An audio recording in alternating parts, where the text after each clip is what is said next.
Dheevara visuals, Bhallaladeva entry, statue scene, Shivudu Kattappa face off, Kalakeya fight, Pindari fight, Baahubali Devasena face off, court scenes, interval elevations, తల నరికేసే scene, Kattappa Baahubali death sequences, Shivudu Bhallaladeva face off. Hello guys, అందరికీ నమస్కారం. Welcome to sentinel view. Baahubali the epic.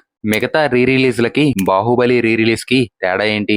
Baahubali the epic theatres లోనే ఎందుకు చూడాలి? ఒకవేళ theatres లో చూడకపోతే మనం మిస్ అయ్యే ఎలిమెంట్స్ ఏంటి చెప్తా. టీఎఫ్ఐ లో ఎక్కువగా కమర్షియల్ ఎంటర్టైనర్స్ వస్తున్న రోజులు అవి. కామెడీ లేకుండా ఒక లార్జర్ దాన్ లైఫ్ స్కేల్లో ఒక సీరియస్ డ్రామా రావడం అదే ఫస్ట్ టైం. అదే బాహుబలి. మగధీరాలో రాజమౌళి గారు కొంత పార్ట్ పీరియడ్ డ్రామా టచ్ చేస్తే, బాహుబలి మాత్రం కంప్లీట్లీ పీరియడ్ డ్రామా కింద తీశారు.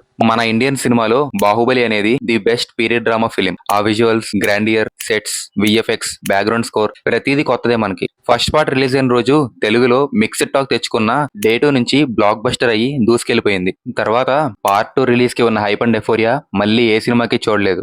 గల్లీ నుంచి ఢిల్లీ దాకా అంతా బాహుబలి గురించే మాట్లాడుకున్నారు.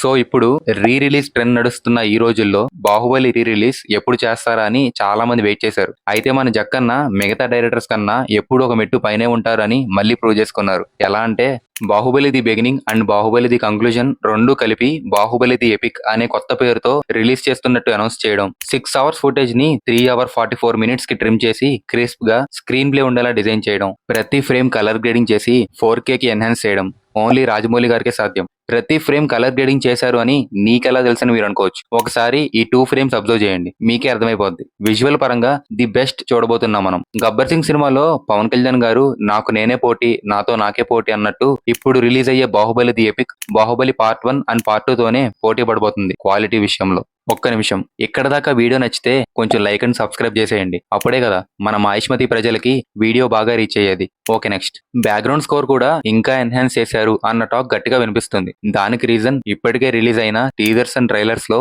వెనక వస్తున్న BGM part 1 and part 2 BGM కన్నా అదిరిపోవడమే. లిటరల్లీ ఆ 4K ఎన్హాన్స్డ్ విజువల్ ని ఈ న్యూ బీజియం తో చూస్తుంటే ప్రతి ఫ్రేమ్ గూస్ బంప్స్ తెప్పించేలాగే ఉంది. ఇదంతా వద్దు, అసలు బాహుబలి ది ఎపిక్ ఎందుకు చూడాలి అని అడిగితే, Dheevara visuals, Bhallaladeva entry, statue scene, Shivudu Kattappa face off, Kalakeya fight, Pindari fight, Baahubali Devasena face off, court scenes, interval elevations, తల నరికేసే scene, Kattappa Baahubali death sequences, Shivudu Bhallaladeva face of, వీటన్నిటికీ మించి ఒక 3 hours 44 minutes మాయిష్మతి రాజ్యంకి వెళ్లి ప్రతి సెకండ్ ఆ మాయిష్మతి శ్వాసలో బతకొచ్చు. కొన్ని రీ రిలీజ్లు థియేటర్స్ లో మిస్ అయితే మనకి పోయేదేముండదు. ఎందుకంటే యూట్యూబ్ లో చూసినా మనకి సేమ్ ఫీల్ వస్తుంది. కానీ బాహుబలి రీ రిలీజ్ మాత్రం థియేటర్స్ లో ఎక్స్పీరియన్స్ చేయాల్సిన బొమ్మ. That's it guys. ఇలాంటి మరెన్నో వీడియోస్ కోసం ఛానల్ ని సబ్స్క్రైబ్ చేయండి. ఇది ఈ రోజు సెంటినల్ వ్యూ. మళ్ళీ కలుద్దాం.